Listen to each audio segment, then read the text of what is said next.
pengawasan selama pandemi ini secara daring kita lakukan juga. Oke. Jadi kita kerjasama sama Kementerian Komunikasi dan Informasi. Jadi mereka akan melihat situs-situs yang nakal gitu ya. Situs-situs yang nakal dalam artian menjual produk yang tanpa izin edar misalnya. Nah itu nanti kita akan minta bekerja sama dengan Kemenfo untuk menurunkan situs-situs itulah agar tidak tayang lagi di iklan-iklan yang sedang berjalan gitu ya. Betul. Bu Nana ya. Nah kalau untuk yang di pasar sendiri gimana tuh Bu Nana? Karena nggak mungkin kan secara daring gitu. Ya, betul, kalau yang di pasar-pasar itu kalau gimana? Di pasar kita masih turun secara langsung. Oke. Tapi dengan masih memperhatikan protokol kesehatan tentunya. Artinya tetap jaga jarak, pakai masker, hand sanitizer. Jadi selain online kita tetap turun sih. Gitu. Oke, Bu Nana, yang paling banyak ditemukan di pasaran gitu, yang paling banyak yang tidak ada terdaftar di BB POM-nya itu jenis apa? Produk? Apakah makanan? Apakah kosmetik? Apakah obat-obatan? Yang paling banyak itu adalah kosmetik dan obat tradisional. Obat tradisional itu kayak jamu-jamu. Oke. Karena yang bermasalah bukan hanya tidak terdaftar, tetapi juga terdaftar tapi fiktif. Nah, itu yang perlu diperhatikan. Ada nomor POM-nya tapi kok fiktif ya ternyata. Yang perlu hati-hati. Nah, ini menarik sekali nih Bu Nana. Dengan kita perlu hati-hati dengan izin BPOM yang fiktif. Bagaimana dong masyarakat bisa ngecek gitu? Karena kan tidak semua masyarakat ini yang aktif gitu Bu Nana. Oh ada BPOM-nya, udah berarti ini terdaftar gitu. Yang paling rentan sih menurut saya secara orang awam gitu Bu Nana tentang kosmetik ini. Orang perempuan nih kalau lihat produk kecantikan bisa memutihkan, bisa mencerahkan kulit, wajah dan lain sebagainya dalam 1 minggu misalnya. Ada BPOM-nya loh sudah terdaftar. Nah, gimana dong mendidik atau mengedukasi masyarakat ini Bu Nana agar mereka itu lebih peduli gitu dengan BPOM yang tadi fiktif kata Bu Nana. Gimana caranya ngecek ini benar apa enggak gitu? Kita yang di bidang informasi dan konsumen ya, itu punya kan edukasi itu sifatnya. Jadi kita punya selebaran, bikin brosur, stiker, kemudian di medsos juga banyak. Jadi kita ada nomor WA, Mbak. Silahkan saja atau nomor telepon. Silahkan saja di situ lapor ke kita. Tapi sebenarnya bisa saja masyarakat juga cek langsung ke website Badan POM. www.pom.go.id. Di situ nanti klik terdaftar, produk terdaftar. Jadi dimasukkan, misalnya kita menemukan kosmetik ya dengan nomor POM nomor notifikasi 11 angka misalnya. Kalau misalnya kita masukin itu nggak ada, berarti itu kemungkinan. Karena tapi ada beberapa cara. Yang pertama memasukkan nomor izin edar, yang kedua memasukkan nama produksinya apa, misalnya kosmetik apa namanya, kemudian nama industrinya. Misal ketiga-tiga itu tidak terdeteksi, berarti dia fiktif. Iya, ilegal sebenarnya. Ilegal gitu. Karena bisa saja kita salah memasukkan nomor notifikasinya ya untuk kosmetik, ternyata pas kita cari di bagian nama kosmetiknya itu ada. Nah. Misalnya nama kosmetiknya ada, Bu Nana, tapi nomor notifikasinya tidak ada, itu fiktif. Berarti fiktif. Fiktif juga. Tapi misalnya kita beli beli lipstick misalnya, di situ ada namanya aja kan, tidak ada nomor notifikasinya, itu udah jelas. Tapi kalau yang ada, nah ini kan antara dua nih. Begitu juga dengan jamu. Ada nomor, kalau jamu itu POM TR 9 angka. Beda-beda nih. Jadi kalau kosmetik kodenya. Kalau pangan nanti lain lagi. Nanti misalnya kita beli jamu, ada POM TR 9 angka, kita cek ternyata ilegal. Tapi kalau sama sekali jamu kuat misalnya, tidak ada nomor POM-nya, ya udah. Itu berarti emang ilegal. Karena kalau yang asli memang pasti mencantumkan nomor izin edar. Bu Nana, apa sih kalau misalnya nih kan banyak produk-produk di luaran sana gitu yang memang tidak terdaftar dari tidak ada izin edarnya gitu. Apa sih efeknya jika itu tetap digunakan, dikonsumsi atau dipakai begitu? Sekali lagi ini untuk mengedukasi masyarakat bahwa masyarakat itu harus harus teliti dengan adanya izin BPOM ini, kemudian izin edar dan lain sebagainya gitu. Apa sih dampak yang ditimbulkan? Ya, sebenarnya kan kalau pemerintah itu kenapa harus ada izin edar gitu ya? Itu kan untuk menjamin keamanan, sehingga masyarakat juga terlindungi kan, ujungnya ke sana ya, goalnya ke sana, masyarakat terlindungi. Misal tidak berizin, artinya BPOM tidak mengetahui bahwa di dalam produk itu ada bahan berbahayakah, ada zat kimia berbahayakah yang tidak boleh atau diperbolehkan tapi melebihi batas misalnya. Dengan adanya izin edar di BPOM kita ngecek, oh ternyata dia pakai pengawetnya sesuai, oh ternyata pewarna yang dipakai di lipstik bukan pewarna berbahaya misalnya, oh ternyata pewarna yang di sirup bukan rodamin B misalnya. Ya. Jadi kalau misalnya kita menggunakan yang tidak terdaftar, ya tadi yang pertama tidak dijamin keamanannya, walaupun mungkin aman, mungkin ya.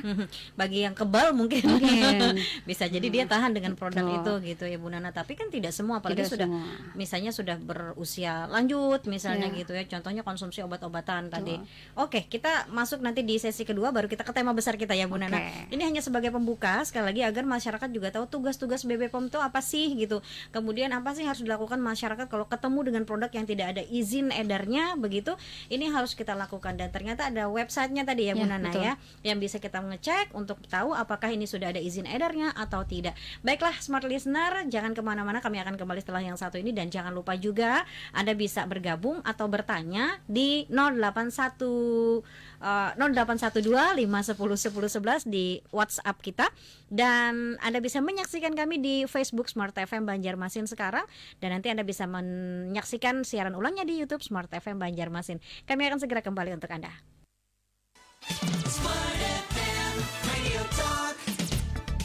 Smart Listener masih di 101,1 Smart FM. Anda juga bisa menyaksikan kami siang ini di live Facebook Smart FM Banjarmasin, dan jangan lupa untuk tayangan ulangnya nanti di YouTube Smart FM Banjarmasin.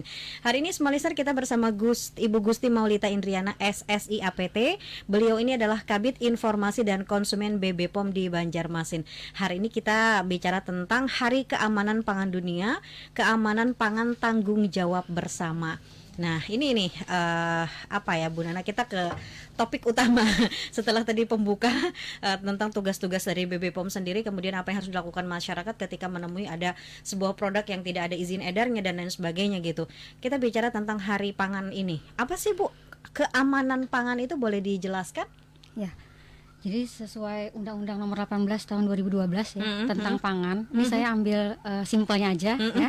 Jadi keamanan pangan adalah kondisi di mana pangan itu bebas dari 3 cemaran, yaitu cemaran biologi, cemaran kimia, dan cemaran fisik. Nah, ini mungkin saya jelaskan. Kalau cemaran biologi itu seperti apa? Cemaran biologi itu biasanya dia kuman atau bakteri atau jamur. Misalnya kenapa sayur nangka bisa cepat basi misalnya, itu karena ada kuman di situ. Ya, jadi biasanya kuman itu lebih cenderung mencemari ke pangan-pangan yang basah atau pangan segar, misalnya daripada sayur gitu, daripada yang kering gitu ya. Makanya risoles lebih tidak tahan lama dibanding peye misalnya. Nah ini bakteri nih yang bermain di sini, yang mencemari gitu. Dan yang kedua adalah cemaran kimia. Yang pertama tadi cemaran biologis. Cemaran kimia ini adalah disebabkan bahan-bahan zat kimia yang tidak boleh ada, yang berbahaya bagi tubuh manusia. Misalnya apa? Pewarna berbahaya misalnya. Ya. Kemudian bahan-bahan yang tidak untuk pangan, yang tidak digunakan untuk pangan. Misal ada penyalahgunaan formalin di dalam pentol misalnya. Itu sebenarnya bukan pengawet. Dia memang formalin memang pengawet, tapi bukan untuk pangan. Bukan untuk makanan. Nah, ini penyalahgunaan berarti. Ya. Kemudian yang ketiga adalah benda lain atau cemaran fisik. Biasa cemaran fisik dipanggil.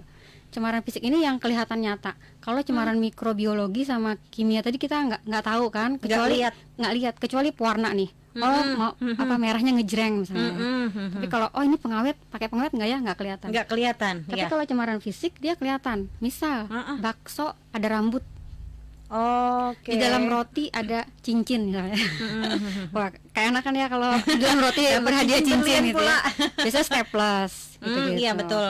Jadi staples paling sering tuh. Jadi kita menghimbau nih untuk pelaku usaha yang jual-jual kayak arem-arem, kemudian nasi bungkus, jangan pakai, kalau bisa diusahakan jangan pakai staples. Kan takut kan kalau nggak kelihatan bisa masuk ke dalam bungkusnya makan.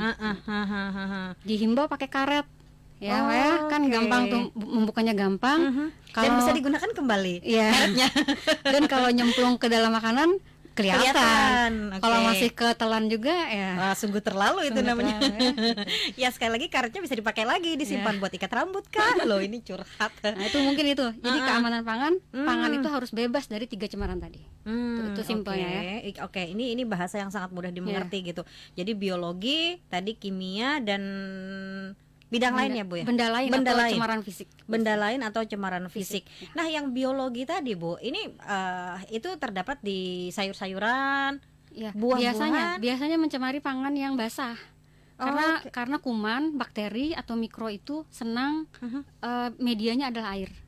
Oh gitu. Ya, jadi akan tumbuh contohnya cepat. Tadi adalah sayur. Ya, basah kan? Atau soles misalnya, atau donat misalnya, kue basah. Apakah beras termasuk Bu? Karena saya pernah nemuin kayak gini Bu, beberapa kali beli beras, saya lupa jenis berasnya apa gitu.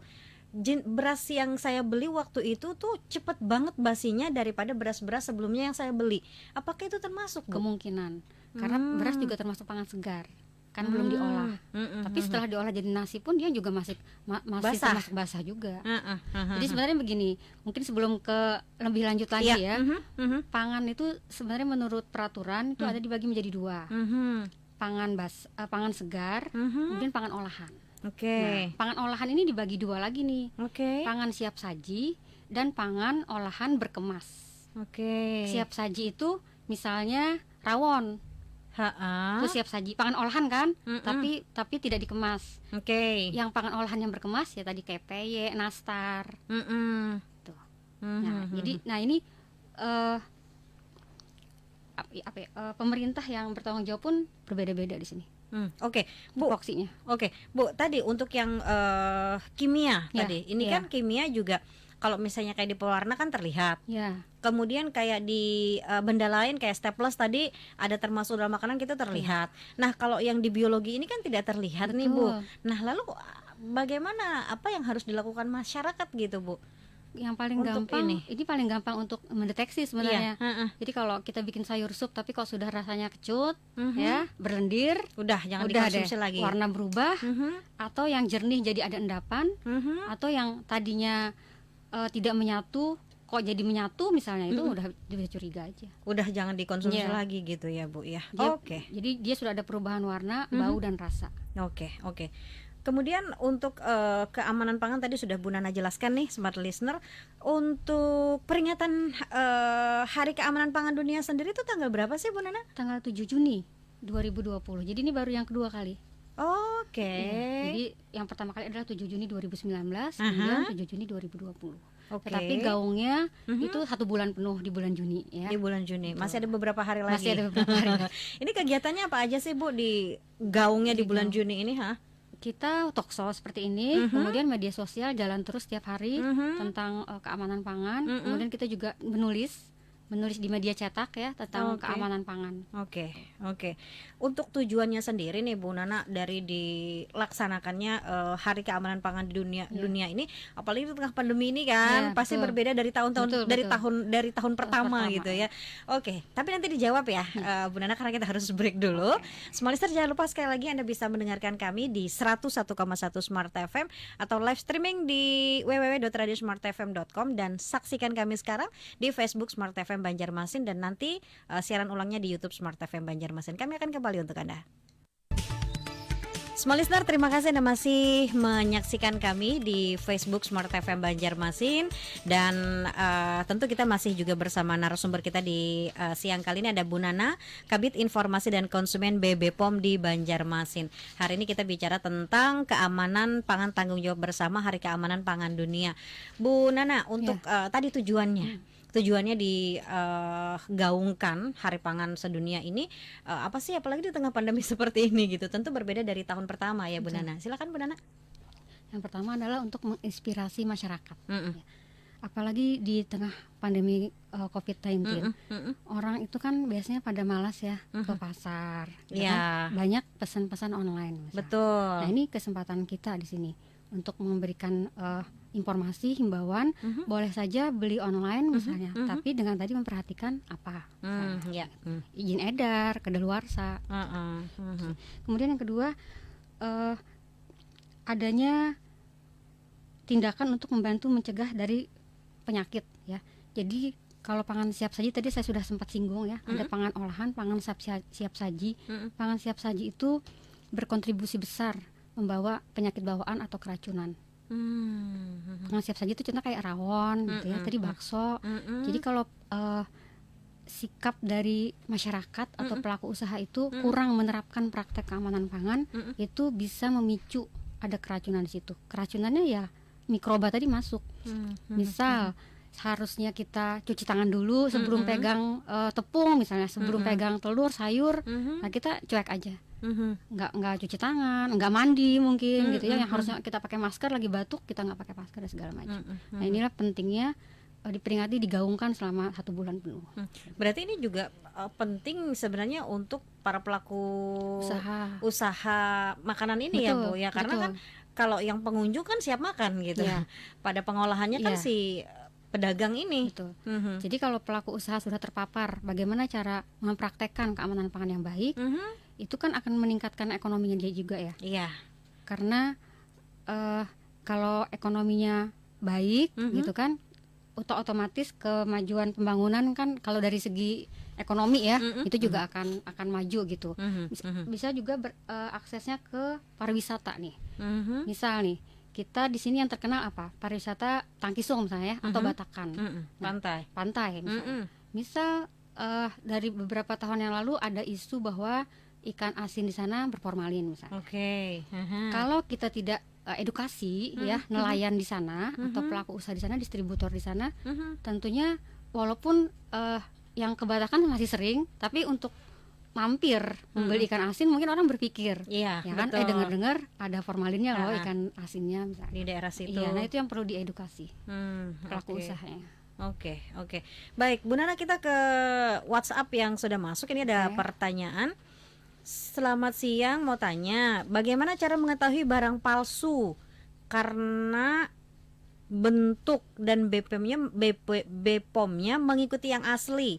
Apakah ada item produk asli yang bisa membedakan dengan produk palsu? Silakan Bu Nana. Ya. Kalau dilihat yang pertama adalah cek izin edar. Ya, cek izin edar. Kalau misalnya dicek itu tadi nomor izin edarnya, misalnya apa nih, produknya belum nggak disebutkan ya, misalnya entah itu kosmetik, entah itu jamu, misalnya barang apa ya, misalnya jamu lah, anggap aja jamu. Jamunya seperti mungkin dia sudah sering pakai jamu A, ya, begitu, terus dia beli lagi gitu kan, ternyata palsu misalnya, gitu kan, berarti kan dia tidak bisa membedakan. Yang pertama adalah cek izin edar. Kalau izin edarnya sesuai, berarti kita kan pasti klaimnya kan ini asli gitu ya. Nah, kemungkinan ada logo-logo yang tidak sama, hologram misalnya. Jadi kita di pemeriksaan, di bidang pemeriksaan itu punya database saat si pelaku usaha produsen mendaftarkan pertama kali. Jadi mungkin sekarang kan tim yang mencetak itu kan luar biasa ya. Meniru itu mirip banget gitu. Tetapi plagiat. Tetapi istilahnya ada mungkin di salah satu sisi yang tidak mirip, yang bisa membedakan antara dengan yang asli gitu. Bu Nana, boleh sampaikan lagi nih kepada smart listener gitu yang menyaksikan kita di Facebook Smart FM Banjarmasin atau yang memang lagi mendengarkan kita gitu, gimana sih cara ngecek izin edar tadi? Nah, boleh diulang lagi. Cara yang pertama, diklik website kita ya, www.pom.go.id. Kemudian situ nanti akan tampil daftar produk. Di situ ada obat tradisional, ada makanan, ada kosmetik, ada suplemen. Kita mau cek yang mana nih? Misalnya kosmetik, pilih kosmetik. Setelah itu cek produk. Nah, setelah cek produk, masukkan, kita milih lagi, mau kita masukkan nomor izin edar kah, nama pabriknya kah, atau nama kosmetiknya kah. Setelah itu udah dimasukin aja, baru search gitu. Kalau muncul terdaftar legal berarti. Kalau tidak muncul, dicoba lagi sampai 3 kali tadi. Jadi memasukkan dengan nomor izin edarnya, nama pabriknya, sama nama produknya. Kalau 3-tiganya nggak muncul, kemungkinan Kalau salah satunya muncul, Bu Ya, Nana? berarti ada. Nanti dia akan muncul. Begitu kita klik merek ya, kosmetik A misalnya, terus muncul, di situ akan muncul detail bahwa produknya ini nomor izin edarnya ini. Jadi tinggal ngecek Tinggal aja dengan ngecek produk aja. yang ada Betul. saat itu gitu Betul. ya. Atau Oke. yang kedua paling gampangnya biasanya kirim WA ke kita. Oke, boleh nomor WA-nya Yang tadi ada di sounding, Bu Ada Nana? di depan? Oke.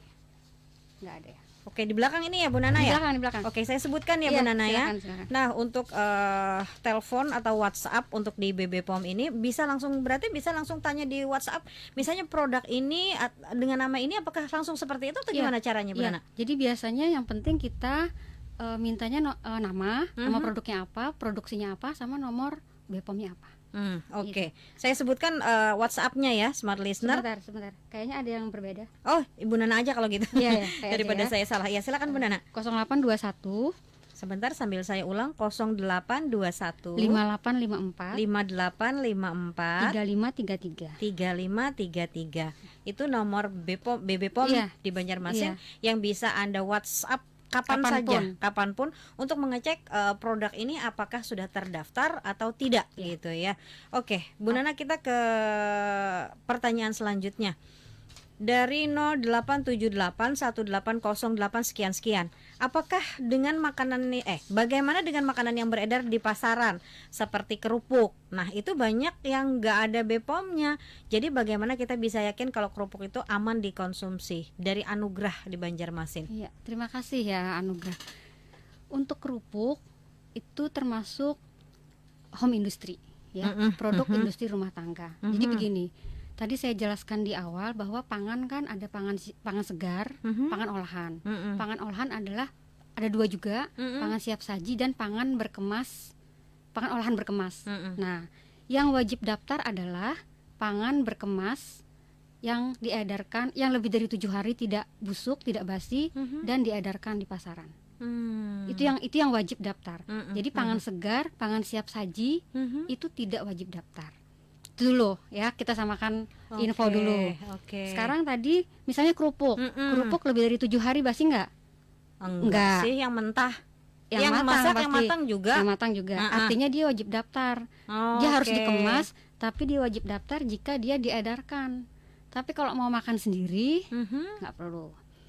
Misalnya kita mau lebaran ya Mbak ya, saya bikin nastar nih, tapi karena yang mengkonsumsi kita aja nggak perlu didaftarkan. Tapi jika ingin dipasarkan harus terdaftar. Artinya home industry yang produk industri rumah tangga ya, kayak kerupuk tadi, nastar, kerupuk pay itu home industry. Itu izinnya adalah di Dinas Kesehatan. Bukan di BB POM? Bukan. Jadi pangan kemasan yang lebih dari 7 hari basi tadi harus terdaftar kan? Terdaftar khusus untuk pangan. Ini ada 2 kebijakan pemerintah.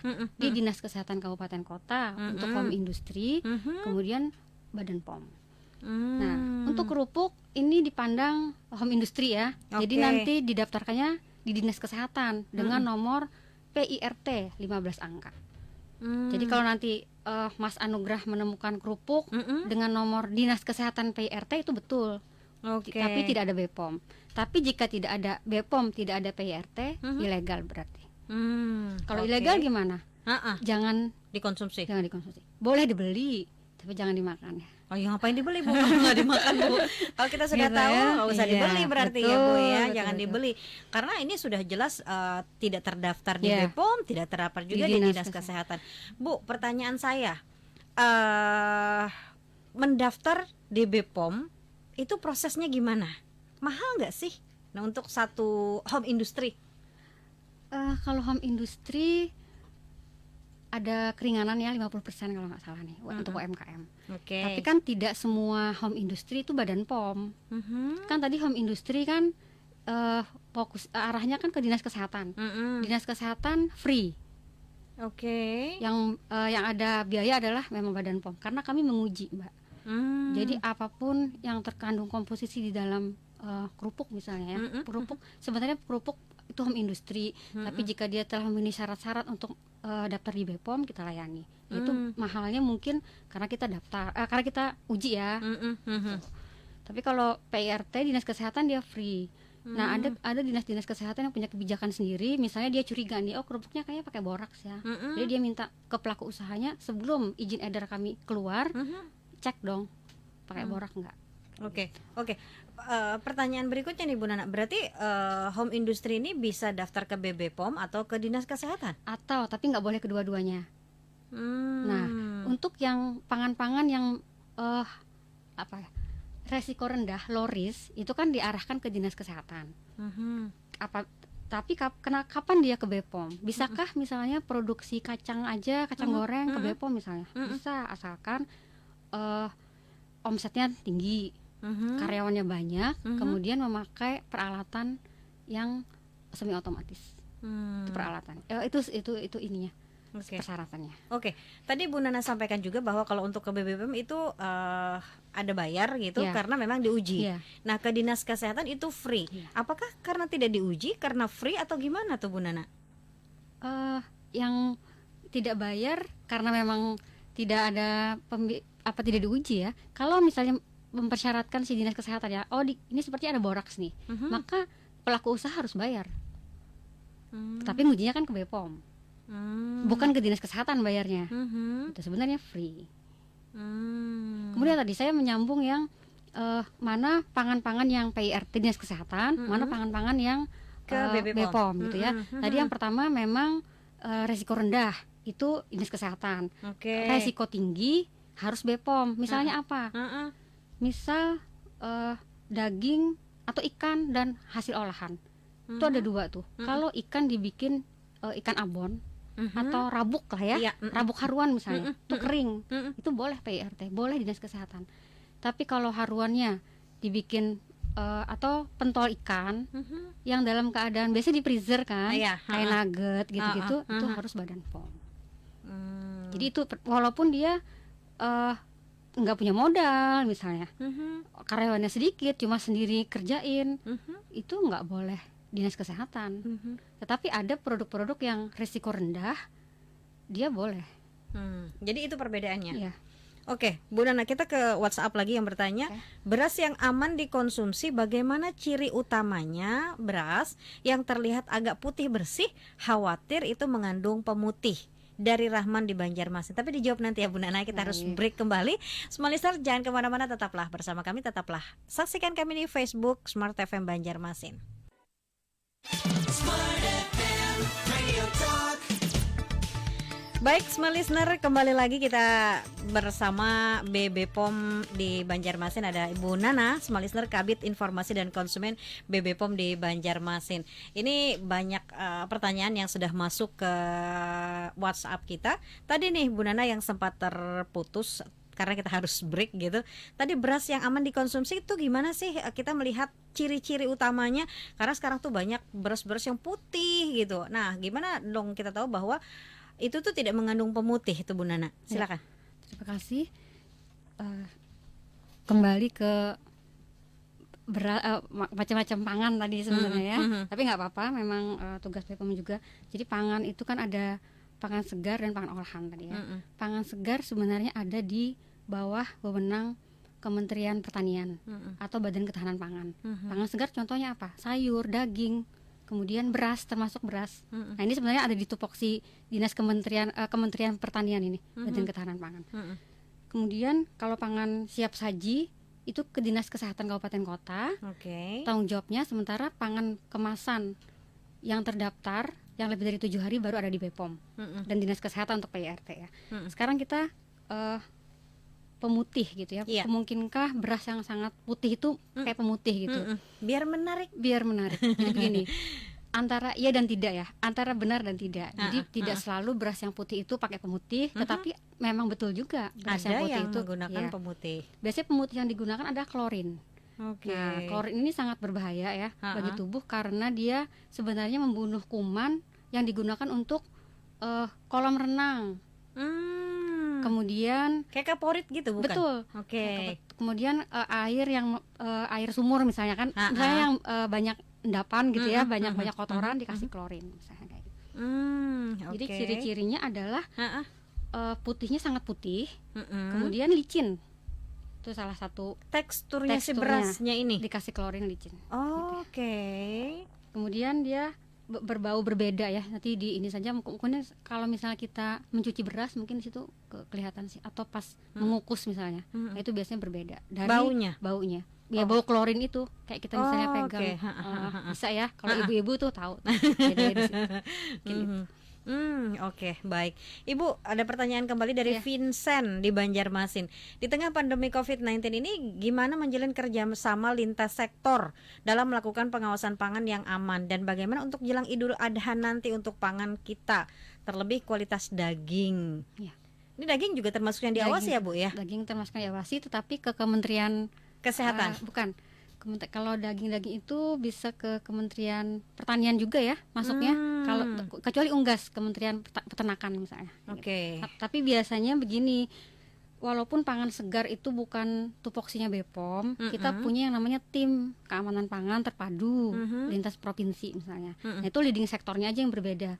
Kalau misalnya kayak beras, kemudian kayak apel gitu ya. Kalau daging biasanya leading sektornya adalah Badan Ketahanan Pangan atau Dinas Pertanian Provinsi misalnya. Dan BPOM turun di situ. Kita ikut bersama-sama. Biasanya ya ini sebelum pandemi kita akan turun bersama-sama.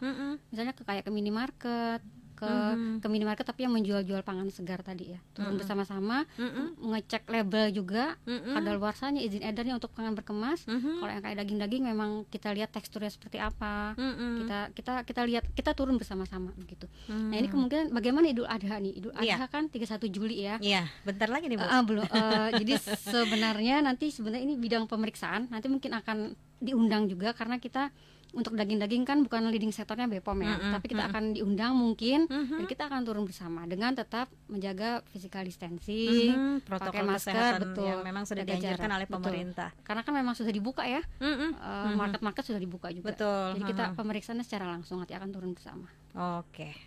Dari Amanda di Banjarbaru, ada banyak keluhan nggak, Bu, dari pemilik retail selama pandemi ini dari berbagai retail tentang kualitas produk? Karena kan cukup banyak tutup tuh selama PSBB kemarin, dan otomatis sudah masa kadaluarsanya yang mungkin sudah habis. Karena harus tutup, kan banyak produk-produk yang mungkin pada saat buka lagi masa kadaluarsanya sudah habis. Gimana tuh, Bu? Yang 3 bulan terakhir belum ada keluhan juga. Kemudian saat kita turun juga belum ada menemukan, karena kan kita pengawasan juga selain daring kan memang turun juga ya.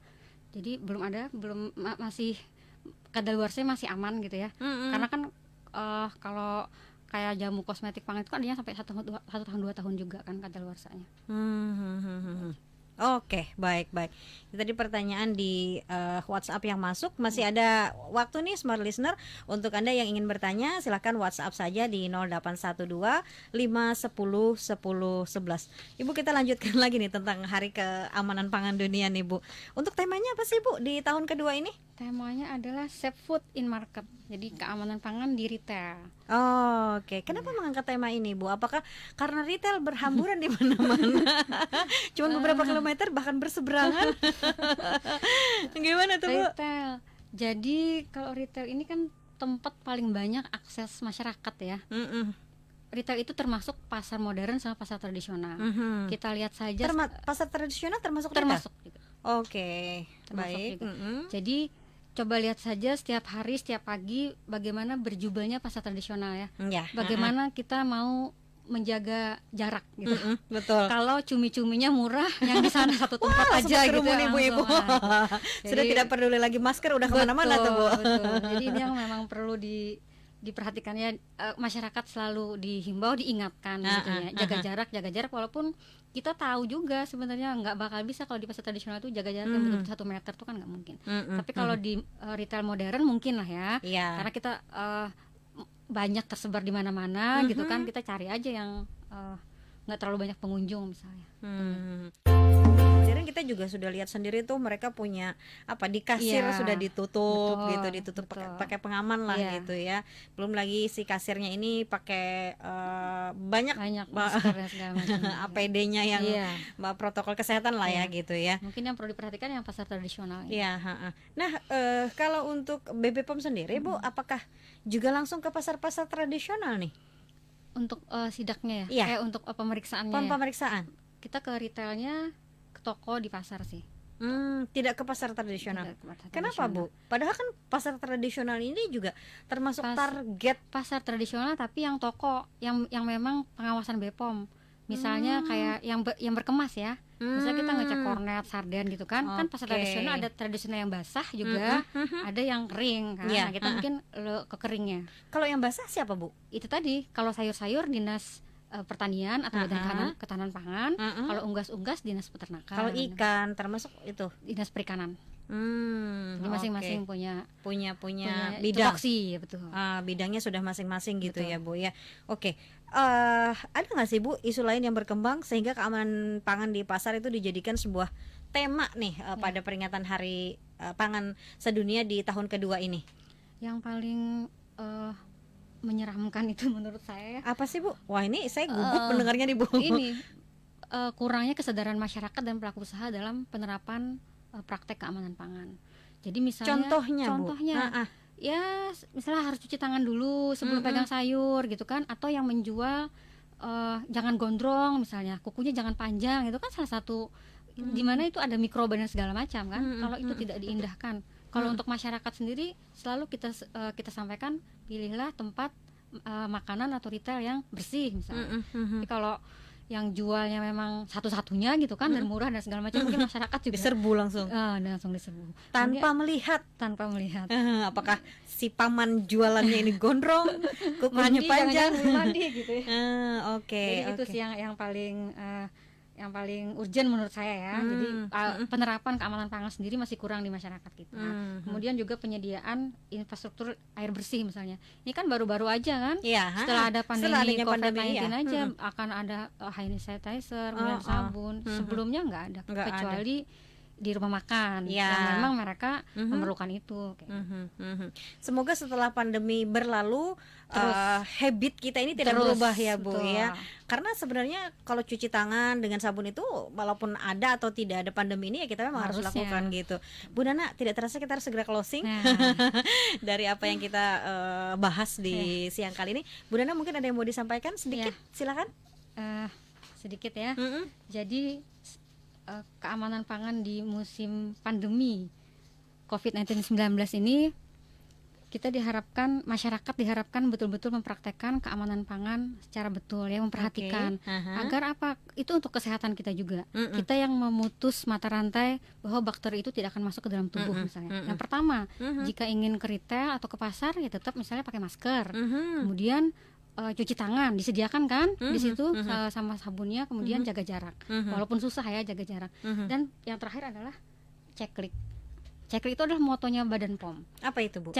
Yang pertama K-nya adalah kemasan. Jadi kalau kemasan misalnya kita beli kecap ya yang berkemas, sudah terbuka segelnya, sudah berlubang, sudah rusak, ya jangan dibeli. Jadi itu saringan pertama. Kalau kemasan rusak jangan dibeli. Kalau kemasan bagus, masuk ke cek klik L-nya, cek label. Ada labelnya enggak? Ya, cek labelnya, ada komposisinya enggak, segala macam. Kemudian I-nya ada cek izin edar. Terdaftar enggak? Kalau yang berkemasan. Enggak terdaftar, enggak dibeli. Baik. Terdaftar tapi ragu-ragu, tanyakan BPOM misalnya. Gampang kan? Yang terakhir adalah kadaluarsa. Walaupun kemasannya bagus, izin edarnya ada, labelnya lengkap, tapi kadaluarsa tidak usah dibeli. Tidak usah. Baik. Bu Nana, terima kasih sudah memberikan edukasi di siang kali ini. Dan sekali lagi Smart Listener, saya share kembali nomor WhatsApp di BBPOM Banjarmasin ini. Jadi Anda bisa langsung WhatsApp saja ke 0821 5854 3533. Saya ulang, 0821 5854 53533. Itu nomor WhatsApp yang selalu terbuka 24 jam ya, Bu Nana ya. Insya Allah kalau nggak tidur ya. Kalau WA-nya jam 3 subuh ya mungkin. Yang pasti nomor ini standby untuk Anda ngecek satu produk, baik itu kosmetik, Bu ya, kemudian obat-obatan dan jenis-jenis yang lain yang memang termasuk dalam pengawasan BBPOM di Banjarmasin. Anda langsung saja kirim ke WhatsApp 0821 5854 3533. Nanti akan dijawab di situ. Jadi produk ya Bu ya. Produk, nama pabrik sama nomor izin nomor izin edar. Kalau tidak ada nomor izin edar berarti memang sudah tidak terdaftar. Bu Nana, sekali lagi terima kasih sudah hadir di studio Smart FM, dan terima kasih juga semua listener sudah menyaksikan kami, dan jangan lupa untuk siaran ulangnya Anda bisa cek YouTube Smart FM Banjarmasin. Saya pamit, selamat siang dan sampai jumpa.